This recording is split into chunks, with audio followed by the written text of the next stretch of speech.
ये वीडियो मैंने 2 साल पहले अपलोड किया था और उसमें जो है 2 मिलियन व्यूज़ आ गए थे और 2 मिलियन हमारे जैसे चैनल में बहुत बड़ी बात होती है, राइट। और कमेंट सेक्शन में जो है बहुत से लोग कमेंट कर रहे थे कि ये ट्रिक्स उनको काम कर रहा है, थैंक यू सो मच। और उन्होंने जो फोटोज़ वगैरह ट्रांसफ़र कर लिया, फाइल्स वगैरह ट्रांसफ़र कर लिया। और थोड़े लोग जो है मुझे कमेंट सेक्शन पर बता रहे थे कि उनको ये ट्रिक्स काम नहीं कर रहा है, उनका मोबाइल जो है लैपटॉप में कनेक्ट नहीं हो रहा है, उनको नोटिफिकेशन नहीं आ रहा है।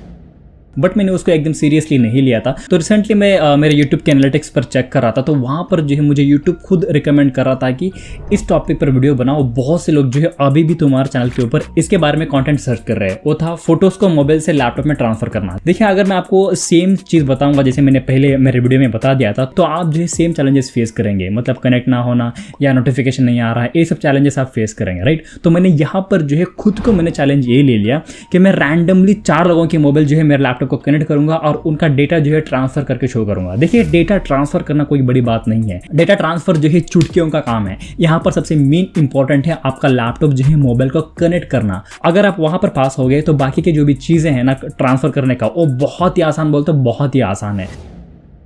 तो मैं चैलेंज लेने के लिए रेडी था, लेकिन जहाँ पर मैं रहता हूँ यहाँ पर मेरे ज़्यादा कोई फ्रेंड्स है नहीं, तो इसलिए जहाँ पर मैं पला बड़ा हुआ हूँ वहाँ पर जाने का मैंने प्लान किया। यहाँ से 30 किलोमीटर दूर है। तो वहाँ पर जाने के बाद जो है मैंने 4 लोगों के मोबाइल्स लिए और उनको मैंने ये भी बताया कि उनके मोबाइल के साथ में जो है उनका चार्जिंग केबल भी लेके आना। मतलब मैं खुद का चार्जिंग केबल मैं नहीं इस्तेमाल करने वाला था, क्योंकि मैं देखना चाहता था कि क्या क्या चैलेंजेस आते हैं लोगों को। तो मैंने डिफरेंट जो है 4 लोगों के मोबाइल्स उनके चार्जर केबल के साथ में जो है मैंने मंगाया। सो मंगाने के बाद जो है सब कुछ सेट था, मेरा लैपटॉप भी मैंने रख लिया और मोबाइल्स भी लाइन से थे। अभी काम था मेरा सिर्फ आपको शो करने का कनेक्ट करके। बट यहाँ पर मुझे प्रॉब्लम ये हो गई, जैसे मैंने मेरे लैपटॉप का बटन प्रेस किया तो लैपटॉप जो है ऑन ही नहीं हो रहा है। वाई? बिकॉज मेरे लैपटॉप में जो है चार्जिंग खत्म हो गई थी। वहाँ पर नियर बाय कहीं चार्जिंग लगाने के लिए जगह भी नहीं था, क्योंकि मैं आउटसाइड मतलब आउटडोर में शूट कर रहा था। तो उसके बाद मैंने उनसे फिर परमिशन पूछ लिया कि क्या मैं मेरे घर में आपके मोबाइल्स जो है लेके जा सकता हूँ, प्लीज़ मुझे वीडियो बनाना है और मैं उतने दूर से स्पेशली इसके लिए आया हूँ। तो मुझे जो है उन्होंने परमिशन दे दिया। तो परमिशन देने के बाद मेरा लैपटॉप जो है मैंने पावर को कनेक्ट किया और लैपटॉप को ऑन किया।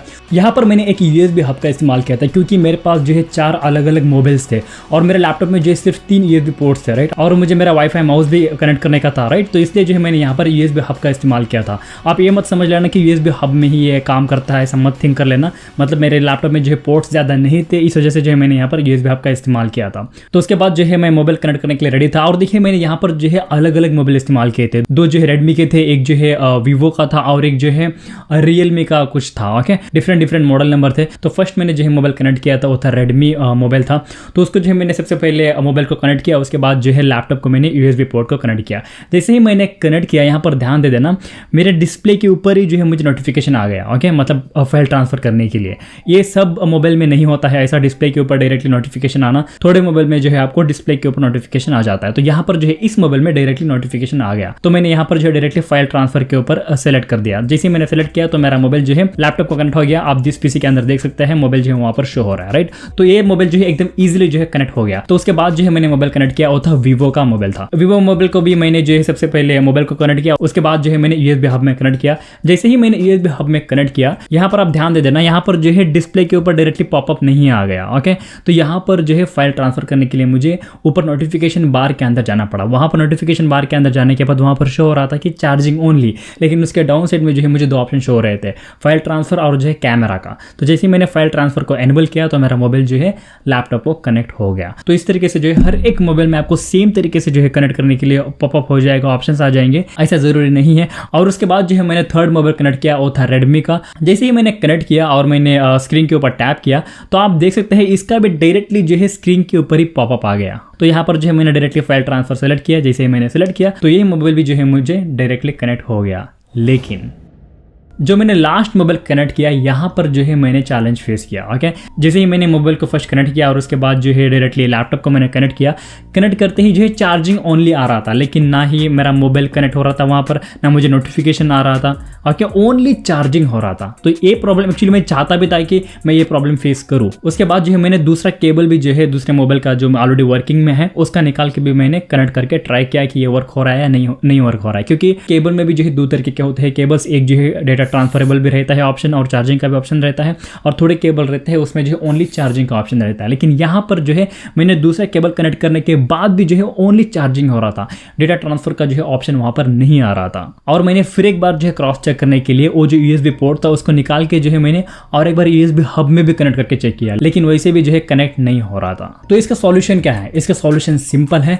जो भी आपके पास मोबाइल है, जो भी मॉडल का आपके पास मोबाइल है, उसके जो है आपको एडीबी ड्राइवर्स को अपने लैपटॉप में जो है इंस्टॉल करना पड़ता है। ये एडीबी ड्राइवर्स क्या है? एंड्रॉइड डिबग ब्रिज, मतलब एक काम करता है एज ए ब्रिज एक जगह से दूसरी जगह पर जाने के लिए। ओके, यहाँ पर प्रॉब्लम क्या होता है, आप मोबाइल जो कनेक्ट कर रहे हैं उसमें चार्जिंग तो हो रहा है, लेकिन डेटा ट्रांसफर करने के लिए लैपटॉप को समझ में नहीं आता है कि कैसे वहां तक जाना है। तो उस केस पर जो है आपको आपके पास जो भी मोबाइल है उसके जो है एडीबी ड्राइवर्स को आपको इंस्टॉल करना पड़ता है। एडीबी ड्राइवर्स को डाउनलोड करने के लिए सिंपली आपको जो है गूगल में जाकर सर्च करना है एडीबी ड्राइवर्स, और आपके मोबाइल का जो भी मॉडल नंबर है वो आप मॉडल नंबर टाइप करके एंटर करेंगे तो आपको जो है उसके ड्राइवर्स मिल जाएंगे। वो ड्राइवर्स इंस्टॉल करने के बाद मैं 100% कहता हूँ आपका मोबाइल जो है कनेक्ट हो जाएगा। और मैंने यहाँ पर जो है सेम थिंग किया था, जो मोबाइल हमारा कनेक्ट नहीं हो रहा था तो मैंने जो है उसके बाद एडीबी ड्राइवर्स को जो है हमारे लैपटॉप के अंदर इंस्टॉल कर दिया था। इंस्टॉल करने के बाद आप देख सकते हैं वो मोबाइल जो है कनेक्ट हो चुका है, और अभी जो है मैं आराम से फाइल्स हो या फोल्डर्स हो या फोटोज हो उसको मैं ट्रांसफर कर सकता हूँ, राइट। तो बहुत से लोग जो है यहाँ पर अटक रहे हैं, उनका मोबाइल जो है लैपटॉप में कनेक्ट ही नहीं होता है, तो उस केस पर जो है आपको एडीबी ड्राइवर्स को इंस्टॉल करना पड़ेगा। अभी मोबाइल तो कनेक्ट हो गया, तो अभी आप जो है फाइल ट्रांसफर कैसे करेंगे? मतलब जो आपने कैमरा में कैप्चर किया है वो फोटोज कहाँ पर रहते हैं, जो डाउनलोड किया है आपने मोबाइल के अंदर वो फोटोज कहाँ पर रहते हैं, व्हाट्सएप फोटोज कहाँ पर रहते हैं, स्क्रीनशॉट जो आपने लिया है वो फोटोज वगैरह कहाँ पर रहते हैं, राइट। तो ये जो प्रोसेस है ये बहुत ही ज़्यादा आसान है। आपको सिंपली करना क्या है, जिस पीसी के अंदर जाना है, जिस पीसी के अंदर जाने के बाद यहाँ पर जो है आपको जो भी आपका मोबाइल कनेक्टेड है वो आपको यहाँ पर शो हो जाएगा। सिंपली जो है आपको उस मोबाइल को ओपन करना है। जैसे ही आप मोबाइल सिंबल के ऊपर क्लिक करेंगे यहाँ पर जो है आपको दो ऑप्शन शो हो जाएंगे, SD कार्ड और जो है फोन। अगर आपके मोबाइल के अंदर जो है ओनली फोन की ही मेमोरी है, मतलब एडिशनल आपने फिर मेमोरी नहीं डाला है, तो आपको यहाँ पर जो है एक ही ड्राइव दिखेगा। अगर आपके मोबाइल में जो है और एक मेमोरी है तो आपको यहाँ पर जो है दो ड्राइव शो हो जाएंगे, SD कार्ड और जो है इंटरनल स्टोरेज या फोन स्टोरेज भी हो सकता है। ओके, तो अभी आप जो है क्या SSD से फोटोज को ट्रांसफर करना चाहते हो या मोबाइल का जो भी इंटरनल ड्राइव है वहां से फोटोज को ट्रांसफर करना चाहते हो, तो आपको जो है उस ड्राइव को ओपन करना है। मैं यहाँ पर एज्यूम करता हूँ कि आपको जो है दोनों ड्राइव से भी ट्रांसफर करना है, मतलब इंटरनल मेमोरी से भी ट्रांसफर करना है और जो है SD कार्ड से भी ट्रांसफर करना है, राइट। तो मैं यहाँ पर क्या करूंगा, SD कार्ड को ओपन करूंगा। SD कार्ड को ओपन करने के बाद यहाँ पर जो है आपको सबसे पहले फोल्डर ढूंढना है DCIM। ये जो DCIM फोल्डर है इसके अंदर जो है जो भी आपने मोबाइल से कैमरा से लिए हुए कैप्चर किए हुए फोटोज है ना, वो फोटोज जो है DCIM फोल्डर के अंदर रहते हैं। और ये जो फोल्डर है ये बाय डिफॉल्ट बनता है मोबाइल के अंदर, और ये आपको हर एक मोबाइल में जो है देखने को मिल जाएगा DCIM, ये नाम याद रख लेना, ठीक है। और उसके बाद DCIM ही नहीं, इवन रिंगटोन एक फोल्डर रहेगा या डाउनलोड फोल्डर रहेगा या डॉक्यूमेंट फोल्डर रहेगा। ये बाय डिफॉल्ट जो है बहुत सारे फोल्डर्स क्रिएट होकर रहते हैं। अभी आपको करना क्या है, जो DCIM फोल्डर है उसको ओपन करना है। ओपन करने के बाद जो है यहाँ पर आपको सिंपली कैमरा जो फोल्डर है वो शो हो जाएगा। देखिए DCIM फोल्डर ओपन करने के बाद यहाँ पर आपको और भी जो है 2-3 अलग अलग फोल्डर्स शो हो सकते हैं। एक कैमरा तो शो हो ही जाएगा, और सेकंड जो है स्क्रीनशॉट का फोल्डर भी यहाँ पर आपको देखने को मिल जाएगा। और थर्ड जो है अगर आपने जो अपने मोबाइल के अंदर एडिशनल जो है एप्लीकेशन डाल के रखे हुए हैं फोटोज वगैरह निकालने के लिए, जैसे भी आजकल स्नैपचैट आता है और बहुत सारे अलग अलग एप्लीकेशन आते हैं फेस क्लीन करने के लिए सब, अगर आपने उनके सब जो है फोटोज लिए हैं तो उनका भी फोल्डर जो है आपको DCIM के अंदर देखने को मिल सकता है। तो आपको यहाँ पर जो है चेक करना है। इवन अगर आप जो है थर्ड पार्टी एप्लीकेशन को भी इस्तेमाल करते हैं वीडियो वगैरह शूट करने के लिए, तो उसका भी फोल्डर जो है आपको DCIM के अंदर देखने को मिल जाएगा। तो फर्स्ट ऑफ ऑल मैं एज्यूम करता हूँ कि आपको जो है कैमरा के अंदर जो भी फोटोज है वो आपको अपने लैपटॉप के अंदर डालना है। तो आपको सिंपली करना क्या है, वो जो फोल्डर है उसके ऊपर राइट क्लिक करना है और जो है कॉपी के ऊपर क्लिक करना है। कॉपी हो गया, उसके बाद जो है जो कंप्यूटर के अंदर आपके ड्राइव्स है उस ड्राइव्स को ओपन करना है और आपको जो है एक नया फोल्डर क्रिएट करना है। इवन आप डायरेक्टली भी पेस्ट कर सकते हैं, लेकिन ये एक अच्छी साइन नहीं है फाइल मैनेजमेंट की, तो इसलिए जो है आपको एक नया फोल्डर क्रिएट करना है। फोल्डर का जो है नाम देना है, डेटा बैकअप आप नाम दे सकते हैं, और जो है पर्टिकुलरली आज के डेट आप डाल सकते हैं ताकि आपको याद रहेगी आपने कब जो है उसको बैकअप लिया था। और उसके बाद जो है सिंपली आपको यहाँ पर Ctrl+V दबा के पेस्ट करना है, या आप जो है राइट क्लिक करके भी पेस्ट के ऊपर क्लिक कर सकते हैं। तो आपके मोबाइल में जो भी कैमरास के अंदर फोटोज थे वो पूरे जो है अभी यहाँ पर पूरा फोल्डर ही आ गया है, कैमरा फोल्डर ही आ गया है। उसके अंदर जो है आपको बहुत सारे इमेजेस देखने को मिल जाएंगे। अभी आपने किया क्या है, यहाँ पर यहाँ पर जो है कॉपी किया है आपने, मतलब आपके मोबाइल में भी जो है एक कॉपी रहेगी और जो है अपने लैपटॉप में भी एक कॉपी रहेगी। अगर आप चाहते हैं कि आपकी जो है मेमोरी फुल हो गई है, आपको मोबाइल के अंदर वो फोटोज नहीं रहना है, ओनली लैपटॉप के अंदर रहेंगे तो काफ़ी है, तो आपको यहाँ पर जो है सबसे पहले एक क्रॉस वेरीफाई करना है। क्रॉस वेरीफाई मतलब अपने लैपटॉप में जो भी आपने ट्रांसफर किया है वो ट्रांसफर प्रोसेस जो है कंप्लीट होने के बाद यहाँ पर जो है आपको चेक करना है कि जो भी आपने यहाँ पर ट्रांसफर किए हैं फोटोज क्या वो पूरे आ गए हैं या नहीं आ गए हैं। वो पहले आपको जो है पूरा क्रॉस वेरीफाई चेक करना है। पूरे फोटोज आने के बाद, पूरा क्रॉस वेरीफाई होने के बाद वापस से जाना है मोबाइल के अंदर। उसके बाद जो है वो जो कैमरा का फोल्डर है उसको आप डिलीट कर सकते हैं। ओके, तो उसको जो है आप राइट क्लिक कर लेना और जो है उस फोल्डर को डिलीट कर देना। अभी जो है आपकी मोबाइल में वो फोटोज नहीं रहेंगे, आपके लैपटॉप के अंदर जो है वो फोटोज अवेलेबल है। और एक चीज़ आप ध्यान में रख लेना, आपको जो है फाइल ट्रांसफर करते समय डिस्कनेक्ट वगैरह नहीं करना है।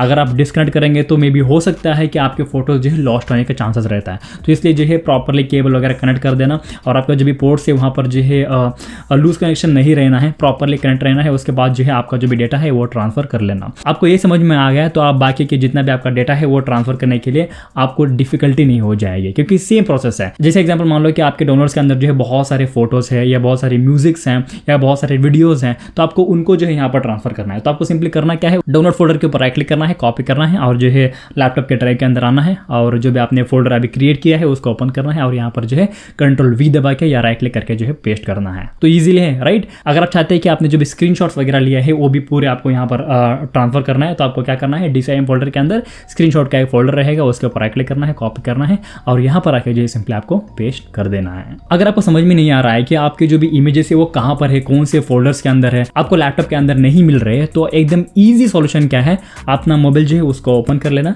और एक फोटो को ओपन कर लेना। जो भी आप फोटो यहाँ पर ट्रांसफर करना चाहते हो वो जो फोटो है उसके टॉप साइड में जो 3 डॉट है उसके ऊपर क्लिक कर लेना। क्लिक करने के बाद जो है डिटेल्स बोल के एक ऑप्शन रहेगा, डिटेल्स, तो डिटेल्स के ऊपर क्लिक कर लेना। जैसे ही आप डिटेल्स के ऊपर क्लिक करेंगे यहाँ पर जो है पूरा लोकेशन शो हो जाएगा कि वो जो फोटो है वो कहाँ पर है, मतलब SD कार्ड के अंदर, DCIM फोल्डर के अंदर उसके अंदर फोटो है, इस तरीके से शो हो जाएगा। अगर आपको व्हाट्सएप के फोटोज चाहिए तो जो है आपको व्हाट्सएप के अंदर जो भी आपके फोटोज है उसको ओपन करना है, उसके डिटेल्स में जाना है। डिटेल्स में जाने के बाद जो है पूरा लोकेशन आपको शो हो जाएगा। वो जो लोकेशन है आपको अपने लैपटॉप के अंदर जो ओपन करना है। जो भी वहाँ पर शो हो रहा है SD कार्ड, व्हाट्सएप, डेटा, जो भी वो फोल्डर दिखा रहा है ना, उन फोल्डर को ओपन करते जाइएगा, आपके फोटो जो है जरूर आपके लैपटॉप के अंदर मिल जाएंगे। सो यही तब पूरा प्रोसेस कि किस तरीके से जो है मोबाइल से लैपटॉप में फोटोज को ट्रांसफर करना है। बहुत ही आसान है, कोई बड़ी बात नहीं है। अगर आप जो है पूरे स्टेप्स को फॉलो करेंगे जो मैंने आप लोगों के साथ में शेयर किया है, तो डेफिनेटली जो है आप भी अपनी फोटोज जो है लैपटॉप में ट्रांसफर कर पाएंगे। सो आई होप कि आपको ये वीडियो जो है हेल्पफुल था। अगर आपको वीडियो अच्छा लगा तो लाइक जरूर कर देना और आपके जो भी ओपिनियंस है वो मुझे कमेंट सेक्शन पर जरूर से बता देना। और अगर ये किसी को हेल्प होता है तो उनके साथ में जो है जरूर से शेयर कर लेना।